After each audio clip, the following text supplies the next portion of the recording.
substantial, and we'll get used to it.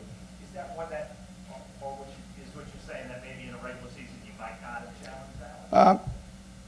Well, listen, in a regular season game, depending on where you're at in the game, probably in the first half, I mean, you'd have to have a strong conviction, and so it's a lot easier to throw one of those flags, preseason week one. But I think the one thing that was different tonight is getting used to or getting accustomed to, hey, we can challenge that.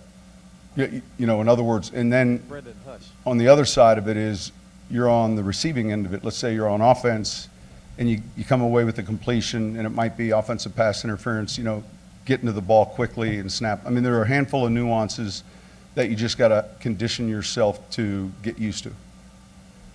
Would you like most of Deontay Harris the way he was running? I'm sure. Well, I thought, listen, he had a couple good runs. I mean, you can see his speed and change of direction, but ultimately the result, right? I mean, I was encouraged with that. In a game setting, that's different than practice. Would you like most in this environment? He gained yards. I mean, what'd you like? I mean, he did a good job. He can run, and I would say this. He's been nicked up in practice with a hamstring, and it was good to see him back out there, and then not really having the amount of time on task some of the other guys have had. I was encouraged with how he played. Comparing the kick return and the punt return, are you a little bit more encouraged with the punt return, just given the youthful changes to that spot the last few years? We'll see. We'll see. It's week one. Understanding offensive skill positions, it's hard for them to do it on their own. How hard is it to evaluate whether they did everything right or wrong whenever the ball is stepped? Hey, Brandon, are we going to keep honestly, I think it's earpieces in when Peyton's done I think talking? it's easier than you think. I mean, look, we grade all 11 on each play, and pretty thoroughly. So the thing that keeps us from coming up with a clear grade is if the player's in when Peyton's done. undecided as to what to do. I mean, we know the grade's Okay, not going to be gotcha. good, but if you think he's good enough to do it, Just make and he sure didn't know you what to get do, that's whoever's frustrating. So our job as after him. coaches is to try to see him be able to CST do show, something full so we speed know so that who we it can is. truly grade his talent. But yeah, we'll grade this game much like a regular season game. Our schedule tomorrow would be like a day after of a regular season game, and the key will be getting the corrections made so we're not repeating them again next week. I know that you talked about all season, you guys had maybe seen a vet in practice. This is the first time I guess you came back. I got you. Yeah. Yeah. But I'm probably gonna take off my headset. Yeah, that's a good question. I think we can tackle better. Okay. I think our pad level is going to have to be better. I was just telling Lane to let me know when Bridgewater is coming out. I'm sure when we watch the tape, there are going to be a number of details that you want to pull your hair out with, and yet that's why we're watching it, and that's why we're heading into really what the better part of almost the second full week of camp. So, but we'll wait to look at it and see what we see. So when you have the senior return starters, how do you approach the game?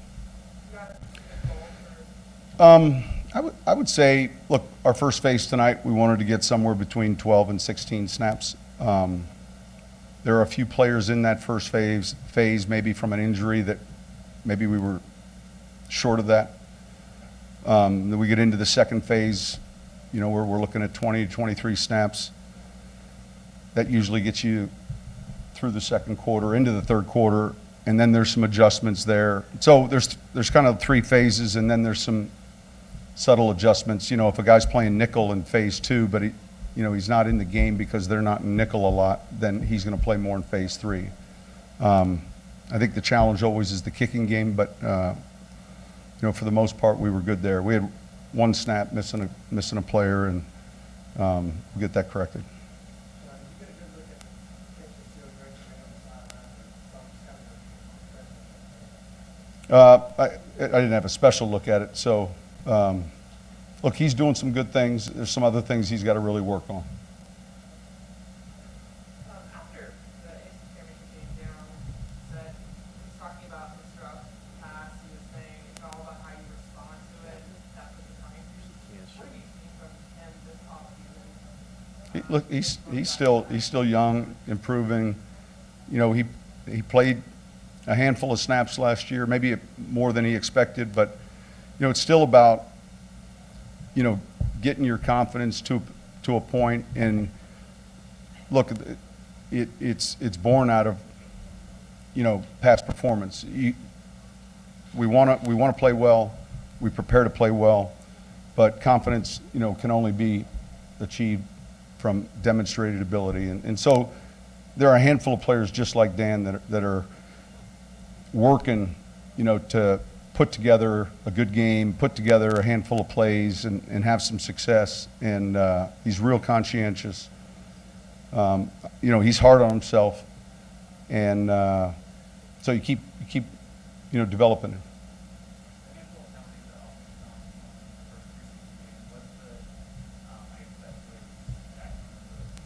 Well, you look at him. How many penalties did we have tonight? I think were we at 6? Huh? 8? Yeah, I'm sure when we put the tape on, there'll be a few things that'll jump out, and there's generally 1 or 2 that are a little easier.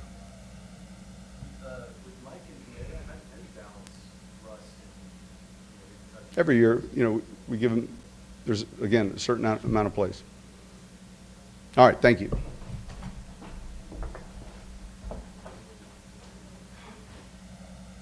Hey guys, locker room's open. Our plan will be to bring Teddy and Welcome Taysom into the Hill New Orleans Saints as soon as they're ready. post-game show here at the Mercedes-Benz hang Superdome, tight. It presented shouldn't by be much Verizon. longer. I'm Caroline Gonzalez, alongside John DeShazier and Todd Graffinini. You just heard from head coach Sean Payton there in the press conference. You should hear shortly from quarterback Teddy Bridgewater or possibly Taysom Hill. We're not sure yet, but we'll surely let you know when that live press conference comes on. Unfortunately, the Saints fall in their first preseason game tonight, 25-34 to the Minnesota Vikings. Guys, there was a lot of good things to see tonight, a lot of not so great things, but they can go into training camp this next few weeks, and take some things from today. One of the positive things I think we saw tonight was Deontay Harris. I mean, you heard Coach speak about him today in the press conference. I think he had some promising returns for the Saints tonight. Yeah, I think everything with the first preseason game, first of all, it's exhale. You don't want to go too far one way or the other. Deontay Harris, for a guy who hadn't been practicing for a good period of time, looked pretty fresh, had some pop to his returns in the return game. So that's encouraging because the Saints have needed that element, and he might be the kind of guy who can give them some pop there. Todd? Yeah, it was interesting because Marcus Sherrills never came out. And, of course, we were up in the press box going, where is he? We were expecting him not only return kickoffs but return punts. So you got to take advantage of your opportunities, and it's a really good thing for Harris to do. It was JD mentioned he has not been out of practice in quite some time, so he definitely took advantage, and I think that was definitely a bright spot tonight. Another guy we did see a little bit of in practice later in the week was Emmanuel Butler, but we did not see him here tonight for unknown reasons. Coach Payton will address when he's ready. But another promising person we saw tonight, Teddy Bridgewater. We saw him in the first half when he was running with the ones, as Todd mentioned earlier. He felt comfortable. He looked like he had a sense of belonging. He looked like he was a leader out there. He played like he practiced. We've been watching it for a couple of weeks. When he had time to throw the football, we've seen it in practice, he's delivered it accurately, and he's been decisive, and he looked that way tonight. You think about it, JD, also, 2 of his incompletions were tremendous plays by the defensive backs for the Minnesota Vikings, so you could actually add a couple more to those completion percentages. He was really, really good. It was definitely something that he can build on, especially when he goes back and watches the film. Now, we did see quarterback Taysom Hill in the second half. How many times did we hear Taysom Hill keeps? Because it seemed like every time he was keeping the ball, but he did what he does best and what he is good at for this New Orleans Saints team, and that is faking out the defense and making a play. Well, a lot of those are broken plays. I mean, you're talking about protection breakdowns. He's in there with a substitute offensive line. Teddy Bridgewater got to play with the ones primarily, and so he was better protected. Taysom Hill goes out there. He's with the backup lines, and he's really got to kind of improvise a little bit more. Let's go ahead and hear from quarterback Teddy Bridgewater in the press conference. That was great. Learning experiences tonight. We're placed in different situations, and I think we did a great job executing. And we had a nice 2-minute drive. We did some things well in the short yardage. You look at the kicking game. Will did a great job tonight. Return game, those guys did a great job tonight. So, of course, there are some things to take away from tonight, but that's why we have practice tomorrow. That's why it's a preseason. You know, you get to learn from those things and move forward. How did you feel like you did? Like, how would you grade your performance? I leave that to the coaches. Felt like, for me, my main goal was just to create tempo, create rhythm, and try to establish an identity. And I think we did a good job of doing that. You said earlier this week you felt more confident in what you were doing in this offense. You feel like you demonstrated that at least? Yeah, definitely. The coaches did a great job today of just calling plays that we were comfortable running, and the guys did a great job of just making plays. We were able to put together some good drives, good scoring drives, and of course we won 7 points instead of 3. But whenever we can put points on the board, it's always a plus. Can you talk about that two-minute drive in the first half? What you saw in total? Yeah, it was just a great job by the guys being aware of the situation. Our defense did a great job of leaving us enough time to be able to drive down the field and score. The guys on the outside did a great job of understanding what plays we were calling, getting the signal, and communicating, and running the correct routes. The offensive line did a great job of hearing the calls and protecting. And all I had to do was sit back and play pitch and catch. That's something we've been working on over these last couple of days. 2 minute, and to be able to get to rep 2 minute in a game-like situation, in an actual game, that's a plus. It's a great learning opportunity for a lot of guys. When you look around this league, a lot of games come down to the 2 minute drive, and to be able to get points today, it was big. We just wanted to take a shot. Cyril's a guy who can run, and we called the play, and I said in my mind, hey, I got my guy out there. I like my guys over their guys, and just going to give them a chance, and did just that. Teddy, how strange did it feel? It didn't feel too strange. It actually felt like one of the old practice days, but game-like tempo. Just knowing what those guys are going to do tonight. Still remembering some of their calls, still remembering some of their looks and things like that. It was kind of a plus for me, and just felt like one of the old practice days. You brought up the wanted to get rhythm and tempo. That's big for you, right? Because your whole thing is to not be a dumb off. So are you trying to mimic the tempo that Drew does, or is it I think last year and earlier this spring, I found myself trying to do exactly what Drew does. And I had to, take a step back and just tell myself, hey, I'm not Drew, but Drew is the standard. So, with that mindset, it's like, hey, you're chasing perfection, you're chasing excellence, but at the same time, you have to remember that, you're yourself, you have to be yourself. And when I'm in there, I try to do things in a way that Drew would do them, but I try to put my own little spin on it and things like that. So tonight, it's just great just being able to operate. We had no snap infractions or anything like that. So just great opportunity tonight. Do you feel that, based on that if something were to happen to Drew, you could go in there and the team would miss a beat and how comfortable did it seem like? And we prepare for different situations. We prepare, and we discuss having the right communication, whether it's guys coming in and out on the sideline. That's the first step of it, communicating, substitutions and personnel and things like that. And now the next part of it is me receiving the play call and giving it to the offensive guys and just going to make plays. So, when I'm in there, that's my main focus. I can't think about any of those things except creating tempo and establishing some rhythm. Do you think you've learned more from watching Drew or things that Drew taught you? Yeah, I definitely think I learned more things from watching.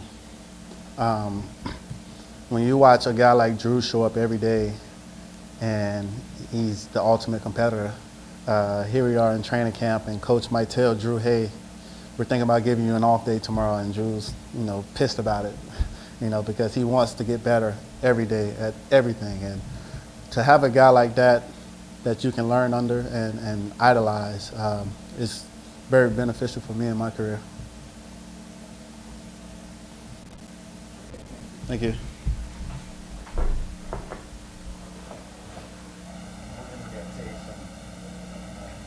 Welcome back into the New Orleans Saints postgame show presented by Verizon right here in the Mercedes-Benz Superdome. Again, the New Orleans Saints fall to the Minnesota Vikings tonight in their first preseason game. We just heard from quarterback Teddy Bridgewater, who played in the first half, and again, we saw Taysom Hill play in the second half for the Saints. But in that first half, we did see some of the starting units. We saw some of the starting guys to get their chemistry together a little bit, see that flow of the offense. One guy we did see was Latavius Murray, who looked very promising in what his capabilities were in the backfield tonight. Well, JD, we talked about it, I think, in our first CST show when we talked about Latavius Murray and him not having the reputation of being able to catch the ball out of the backfield. And we talked about it, said, look, if you're going to be in this Saints offense, you're going to catch the ball out of the backfield. And 3 receptions tonight. That's outstanding. He made a couple of nice moves. We could see that he's a very solid runner, but if he can catch the ball with consistency, that is just one other dimension that the Saints are going to have offensively. Well, I think we see he said he could catch it, and then he proved it. We saw the same thing from Mark Ingram early in his career. He didn't catch a lot of balls at Alabama. He came to the Saints and said, okay, I can be a receiver, and those guys were able to prove it. It takes a lot of time and effort to be able to do so, but those guys are in the NFL, and they want to show that they're multidimensional, and I think Latavius Murray hopefully should be a guy who can contribute in that passing game. Something that we talked about in the pregame show was the wide receiver battle, who we were going to see tonight. We did see a little bit of Simi Cobbs, a little bit of Cyril Grayson Jr. We saw a little bit of Austin Carr, A.J. Derby, who is a guy that was added late to this training camp roster. But you have to say you like what you saw. You like the equal minutes. All good things from the receivers tonight. Don't forget, little Jordan Humphrey had a touchdown catch from Taysom Hill. So, again, it's almost like tonight mirrored training camp with those wide receivers. We see some good things from each and every one of them. They just have to get a little more consistent across the board. Yeah, you see a couple of flash plays. Cyril Grayson with a nice back shoulder catch. Little Jordan Humphrey, as you mentioned, with the touchdown catch. So we saw some things. Dan Arnold with a fantastic play to score a touchdown. Now, we don't want to talk about that miscue. Unfortunately, he does kick one up in the air, and Minnesota returns it for a touchdown. But the touchdown play showed a lot of awareness and I think strength by Dan Arnold. So we saw some nice things out of the receivers. On the defensive side of the ball, we didn't see too much of Saquon Hampton tonight, but we did see C.J. Gardner-Johnson tonight, and we saw a lot of promise out of the rookies. We saw Patrick Robinson get some minutes in that Saints secondary. So it seems like the Saints defensive coaches are kind of still playing around with what they want to see from the Saints secondary. Well, they won't be happy with what they saw technique-wise because even though it's preseason and even though you're not scheming and even though everything's vanilla, you don't want to see the missed tackles. You don't want to see blown assignments. You don't want to see Eli Apple in position to make a play and unfortunately doesn't get his head around quickly enough to locate the ball. That's a technique issue that they want to make sure that they can rectify. So you saw them in position for some plays, but unfortunately unable to make them, whether it was an overrun or just a simple mental miscue. And those are the things that when Sean Payton says there are a ton of things to clean up, those are the things he's talking about. Well, we've talked enough about it. Let's go ahead and see some of the highlights from tonight's game. 36. Bridgewater popped up well. The dump off for Kamara. Man, oh man. Does he make a miss? Murray with a single. Bridgewater, look. Oh, nobody picked open. You got it. Against his own. Plenty of time with the crossing pattern. Nice possessions. Now, out of the gun. Teddy Bridgewater going deep. And on the jump ball, it's a grab. The completion. A good one for Cyril Grayson Jr. out of LSU. Back low. But look at the ball placement. I like that it's only bounce on the board. Underneath, it's Arnold. Does he get there? Yes! Touchdown Saints.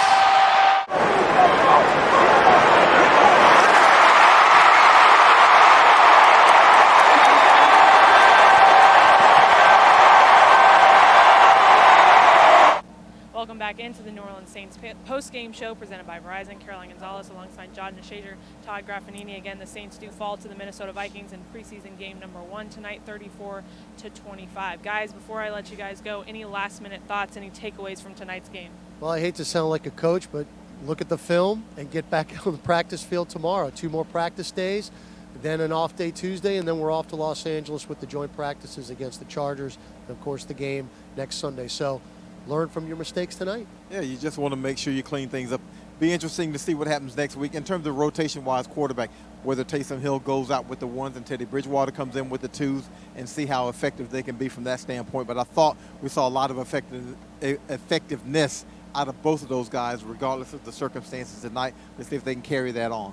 Saints have lost the first preseason games many a years, and they've done pretty well in the regular season, so I don't think it's too much to worry about. Again, thanks for joining us on the New Orleans Saints postgame show presented by Verizon. Caroline Gonzalez, John DeShazier, Todd Graffinini. Thanks for tuning in to NewOrleansSaints.com.